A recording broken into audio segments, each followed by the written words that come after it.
Good evening, I'm Elise. And I'm Ella. Thank you for joining us this evening. We have a number of important stories to share with you, starting with breaking news from Corvallis. That's right. At 12:08 p.m. today, a train operated by Portland and Western Railroad crashed into Marys River.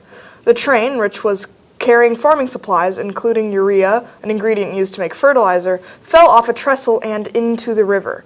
Emergency response teams, including the Corvallis Department and the Corvallis Police, are currently working to stabilize the situation and ensure public safety.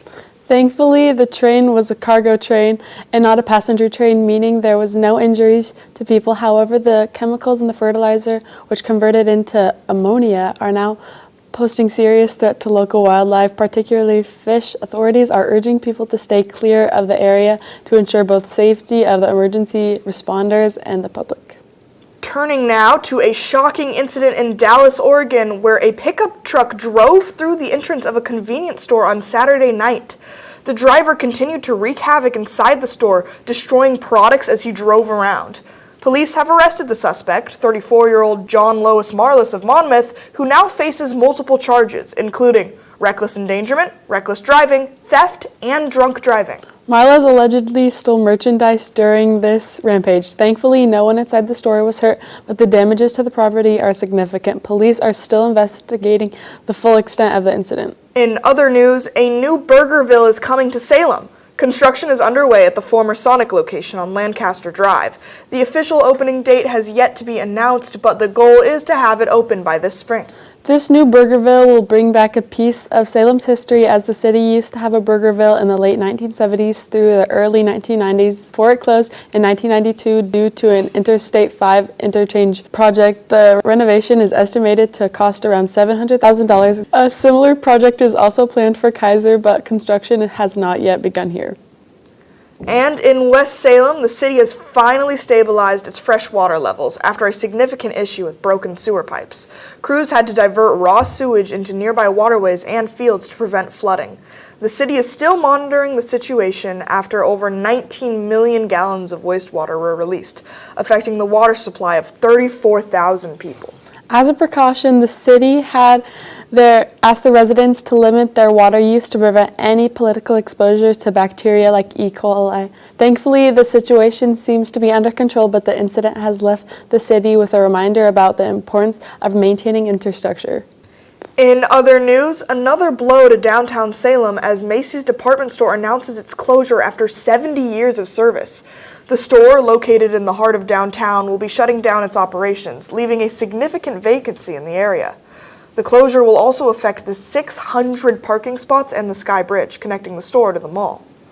This part of Macy's larger strategy is to close 65 locations across the country, making the next closest store 50 miles away. The move will further impact downtown Salem, especially in terms of shopping and parking, as the city looks for new ways to revitalize the area. Moving on to a more somber story, police are investigating the discovery of a body in a vacant lot in Salem.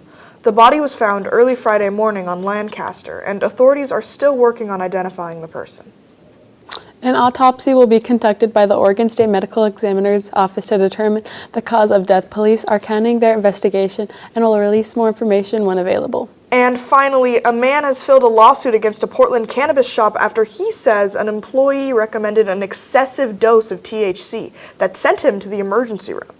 Sky Fitzgerald, the plaintiff, claims that he told employee at Arcana on Northeast Vermont Street that he was a new cannabis user and he was looking for something good. However, the employee allegedly did not provide adequate guidance, leading to a medical emergency. Fitzgerald has since filed a lawsuit citing extreme dosage of THC he was advised to use. Here's your weather for the week.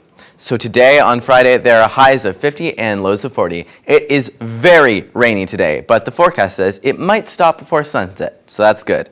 Tomorrow, on Saturday, the rain stops, but it's still cloudy with some highs of 48 and lows of 40. Same on Sunday with highs of 47 and lows of 34. On Monday, our clouds disappear and we get some sun with highs of 48 and lows of 31. Finally, on Tuesday, highs of 47 and lows of 31, and we end the week with sun. That is this week's weather, so have a great day, and I'll catch you next week.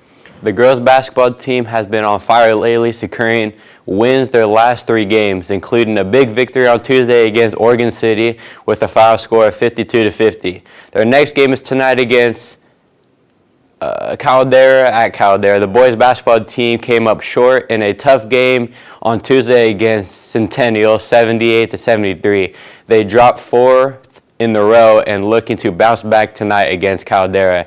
In wrestling news, both boys and girls team compete in the CVC Notice meet on Wednesday. Their next meet is set for January 15 at Sprague Dole Meet. That's all for sports. That wraps up our major news stories for tonight. Stay tuned for more updates, and as always, we encourage you to stay safe and informed. Thanks for watching. We'll see you next time.